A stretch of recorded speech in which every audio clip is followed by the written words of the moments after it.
Alors brasseur, pour moi, c'est avant tout un métier de passion, parce que c'est un métier qui demande énormément d'investissement en temps et personnellement.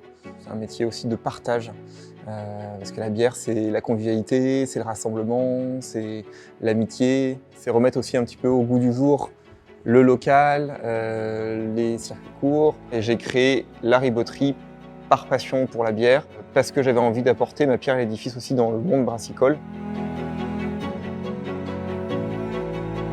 Alors pourquoi la riboterie? C'est une bonne question. C'est parti d'avec un ami. Et on a trouvé qu'une ribote, en vieux français, signifiait un joyeux moment d'excès de table et de boisson. Bien manger, partager, la convivialité. Avant tout être un bon vivant, aimer ses amis, aimer partager, aimer recevoir. Et ça collait parfaitement au thème de ce qui est aujourd'hui la riboterie. Ce sont des recettes qui sont à la fois artisanales et gourmandes. Il fallait que chaque bière ait un thème, et un goût, une âme qui lui soit propre. Une des valeurs de mes recettes, c'est d'être pur malt, donc sans sucre ajouté. Chaque recette est différente et a demandé plus ou moins de travail, d'élaboration et de recherche. Il y a des recettes qui m'ont demandé énormément de travail, sur lesquelles j'ai fait peut-être 10, 15 fois la même recette avant d'arriver à un dosage et l'identité que je voulais mettre dans cette recette-là.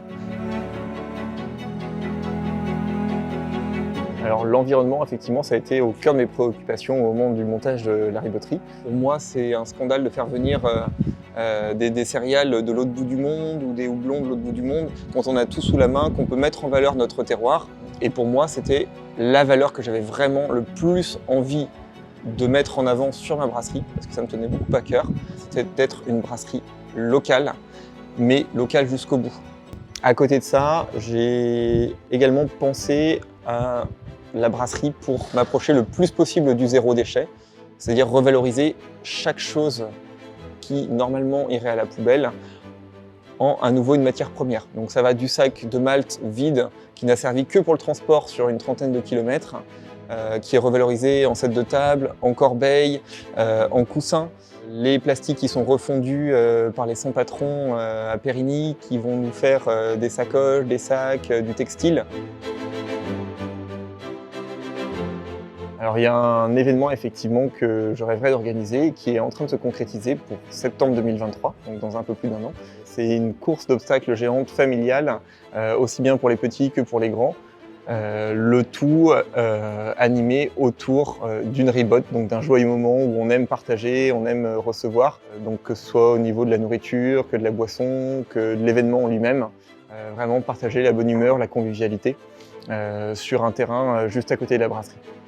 Alors ce qu'on pourrait me souhaiter pour la brasserie dans l'avenir, c'est que les bières plaisent, que les gens reviennent, que le bouche à oreille fasse son œuvre et qu'on se retrouve ici au même endroit dans un an, il y ait plein de monde et que tout le monde ait le sourire, qu'on aime se retrouver, partager, se rassembler autour d'une bonne bière.